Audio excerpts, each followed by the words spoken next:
అందరికీ నమస్కారం అండి. థ్యాంక్ యూ అండి మీ అందరికీ ఈ సినిమా ప్రమోట్ చేయడానికి అందరూ కలిసి ఇక్కడికి వచ్చారు. Thank you so much. యాక్చువల్గా నాకు నిజం చెప్పాలంటే పుష్ప తర్వాత నుంచి నా లైఫ్ ఒక సర్ప్రైజింగ్ మోడ్లో పడిందండి. అదేంటంటే నాకు తెలీదు ఎప్పుడు ఏ భాష నుంచి ఎవరి సినిమా వస్తుందో, ఎలాంటి క్యారెక్టర్ వస్తుందో నాకు తెలీదు నిజంగా. నాకు అదే జైలర్ అవన్నీ చూసి నేను కేరళలో సెట్కి వెళ్ళినప్పుడు నాకు తమిళ్లో సీన్ పేపర్ ఇచ్చేస్తున్నారు. అంటే ఇప్పుడు నేను అక్కడ ఇందులో మారి అని మేజర్ క్యారెక్టర్ అండి. అంటే చాలా రోజుల తర్వాత నా మనసుకి చాలా తృప్తి కలిగిన క్యారెక్టర్. మనకి ఎవరికైనా ఆశ ఉంటుంది కదండి, కొంచెం పెద్ద క్యారెక్టర్ చేయాలి, ఎప్పుడూ చేయలేని లాంటి క్యారెక్టర్ చేయాలి, మంచి గెటప్తో చేయాలి, అంటే కొత్తది ఏదన్నా చెయ్యాలి అనేది మన అందరికీ కోరుకుంటే ఎవరి పనిలో వాళ్ళు కొత్తగా చేయాలని, కొత్తది ఏదైనా చేయాలంటే చేస్తే మనకు ఆత్మసంతృప్తి కలుగుతుంది యాక్చువల్గా.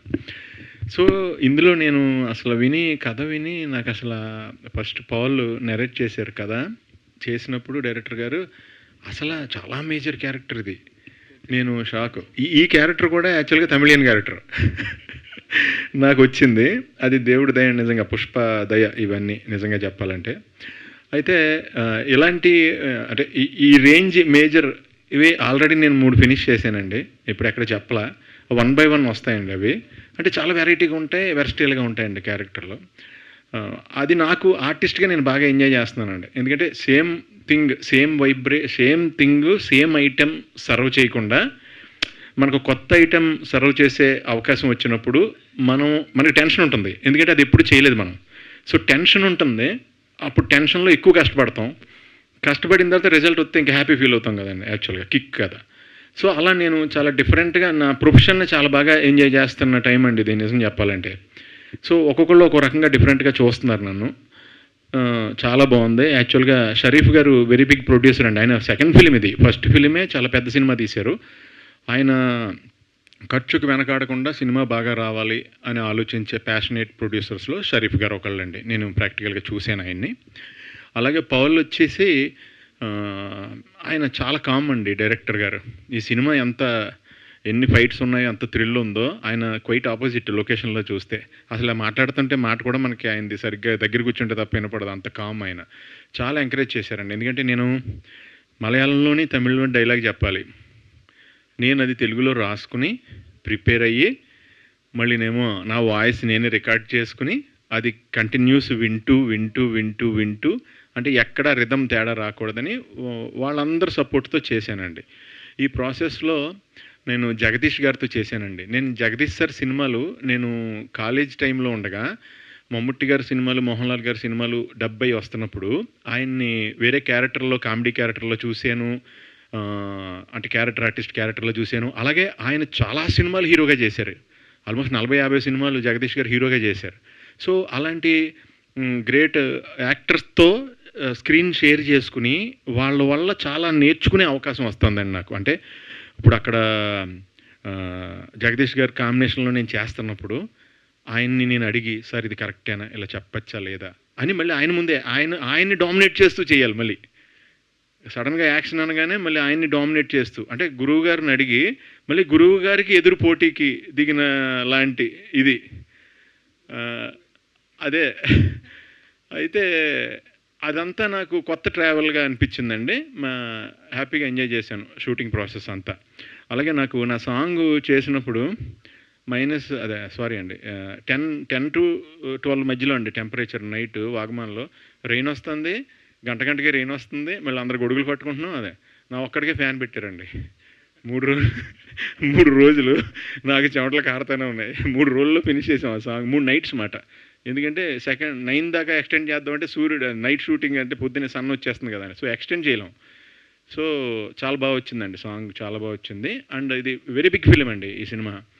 సో అలాగే ఇందులో దీనికి ఇంకా ఎక్స్ట్రా ఇప్పుడు బాగా దీన్ని గ్రాండియర్ తీసుకొచ్చింది రవి బసూర్ గారు అండి. ఆయన బ్యాక్గ్రౌండ్ స్కోరింగ్తో ఈ సినిమా వేరే నెక్స్ట్ లెవెల్కి వెళ్తుందని నేను నమ్ముతున్నాను నిజంగానే.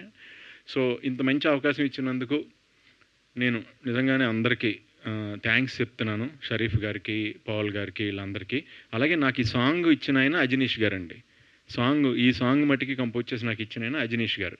సో అజనీష్ గారు కూడా నేను పెద్ద ఫేవరెట్నండి. ఆయన విరూపాక్ష చేసినప్పుడు కలిశాను.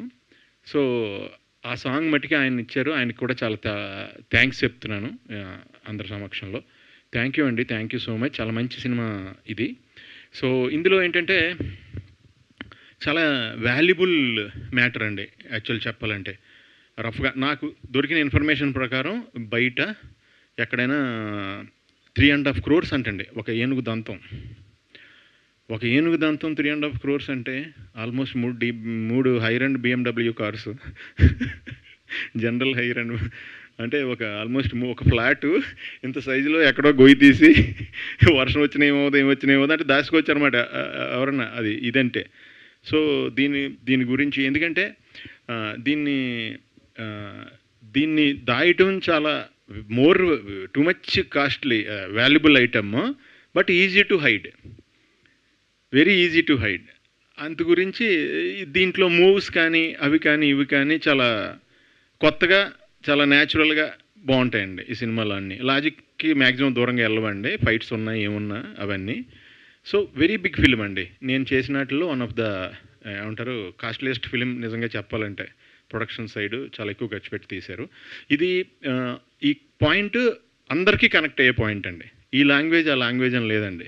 ఈవెన్ ఇప్పుడు మనకి లాంగ్వేజ్ తెలియని చోటకి బ్రెజిల్లోనో మెక్సికోలోనో డబ్ చేసినా సరే కనెక్ట్ అయిపోతారు. ఎందుకంటే యూనివర్సల్ పాయింట్ అండి ఇది, ఐవరీ బిజినెస్ అనేది. సో చాలా మంచి క్యారెక్టర్ చేశానండి. చాలా థ్యాంక్స్ ఈ క్యారెక్టర్ నాకు ఇచ్చినందుకు. అలాగే ఈ సినిమాని మీరు అందరూ కూడా థియేటర్లో చూసి, ఈ సినిమా కాదండి ఏ సినిమా అయినా మీరు అందరూ కలిసి దయచేసి థియేటర్కి వెళ్ళి థియేటర్లోనే చూడండి. మీరు బాగా ఎంజాయ్ చేస్తారు సినిమాని. లార్జ్ స్కేల్లో మీకు ఫెస్టివల్లో ఉంటుంది. సో తద్వారా మేమందరం కూడా హ్యాపీగా ఉంటాం. ఆల్ ది బెస్ట్ అండి మీ అందరికీ కూడా. Thank you so much. Thank you Sunil గారు, థ్యాంక్ యూ సో మచ్. మా వాళ్ళు రెడీగా ఉంటారు. కాస్ట్లెస్ట్ ఫిలిం అన్నారు, మీకు ఎక్కువ కాస్ట్ ఇచ్చారా అని, మీకు ఎక్కువ డబ్బులు ఇచ్చారా అని? లేదండి, ఎందుకంటే నేను అంటే మన కాస్టు మన రేటు మనం ఎవరు నిర్ణయించలేమండి. ఇక్కడ మనకి నిర్ణయించేది వాళ్ళే. ఒక హిట్ వచ్చినా ఒక ఫ్లాప్ వచ్చినా ఆ కాస్ట్ నిర్ణయం అనేది బయట నుంచే వస్తుందండి. అంటే హిట్ ఫ్లాప్ ఫ్రమ్ ఆడియన్స్ నుంచి ఎలా వస్తుందో వాళ్ళే జడ్జిలు కాబట్టి అలా మన కాస్ట్ కూడా మనం డిసైడ్ చేస్తే కుదరదండి. స్వీట్. ఓకే, సో బేసిక్గా మీరు స్టెప్పులు వేయడానికి ఎక్కువ కంఫర్టబుల్గా ఫీల్ అవుతారా, లేదంటే యాక్టింగ్ నెగిటివ్ షేడ్స్ చేయడానికి ఎక్కువ కంఫర్టబుల్గా ఫీల్ అవుతూ ఉంటారు? అంటే నేను హైదరాబాద్ వచ్చింది నెగిటివ్ క్యారెక్టర్ విలన్ చేయాలని ఇంట్రెస్ట్తో వచ్చాను కదండి యాక్చువల్గా. అందుకు నాకు క్యారెక్టర్ చేయడం బాగా ఇష్టపడతానండి. డ్యాన్స్ ఏదైనా అప్పుడన్నా అంటే నోవేడేస్లో ఏంటంటే మనం ఇంతకుముందు ఒక క్యారెక్టర్ చేసి మళ్ళీ ఒక ఐటెం అలాగే సర్వ్ చేసేవాళ్ళం ఆడియన్స్కి. ఇప్పుడు ఏంటంటే వరల్డ్ సినిమా దగ్గర అయిపోయి ఇప్పుడు ఐటెం అనేది మన న్యాచురల్ థింగ్లో మళ్ళీ ఐటెం ఎంటర్ చేయలేని పరిస్థితి వచ్చేసింది ఇప్పుడు. అంటే అక్కడికి వచ్చేటప్పటికి ఐటెం రాగానే డిటాచ్ అయిపోతున్నారు వాళ్ళు. మిగతా అన్ని చోట్ల యూనివర్సల్గా అన్ని సినిమాలు వరల్డ్ వైడ్ అన్ని సినిమాలు చూసేస్తున్నారు. ఇప్పుడు తెలుగులో 70 వచ్చేస్తున్నాయి అన్ని సినిమాలు. అలాగే మన సినిమా కూడా వరల్డ్ అన్ని లాంగ్వేజ్లో 70 అయిపోతుందండి. నిజం. అసలు ఎక్కడో గుజరాతీలో కూడా మన సినిమాలు అన్నీ కూడా 70, పాకిస్తాన్లో కూడా 70 అయిపోతున్నాయి. అసలు అలానే అల్లు అర్జున్ కాస్త మల్లు అర్జున్ గారు అయ్యారు. అవునండి, అవును. ఎస్. సో మీరు ఇప్పటి వరకు ఆల్మోస్ట్ అందరు హీరోస్తో వర్క్ చేశారు. సో మళ్ళీ వర్క్ చేయాలనిపించే తెలుగు హీరో ఎవరు? చిరంజీవి గారు అండి. Yes sir, one and only mega star. అది వేరు కదా అంటే ఈ చేతితో ఆయన సినిమా బుకింగ్లో 10 చేతులు ఉంటే ఆ 10 చేతుల్ని గట్టిగా గుద్ది నా చేయి లోపలికి వెళ్ళి టికెట్ తీసుకుని మళ్ళీ ఆ చేతితో మా అమ్మను కూడా లేడీస్కి టికెట్లు ఇస్తున్నారు, జెంట్స్కి అయిపోయినాయి అని చెప్పి మా అమ్మను కూడా పోస్ట్ మాస్టర్ మా అమ్మ పర్మిషన్ పెట్టించి గంట బయట తీసుకొచ్చి టికెట్ తీయించుకున్నాను మా అమ్మతో.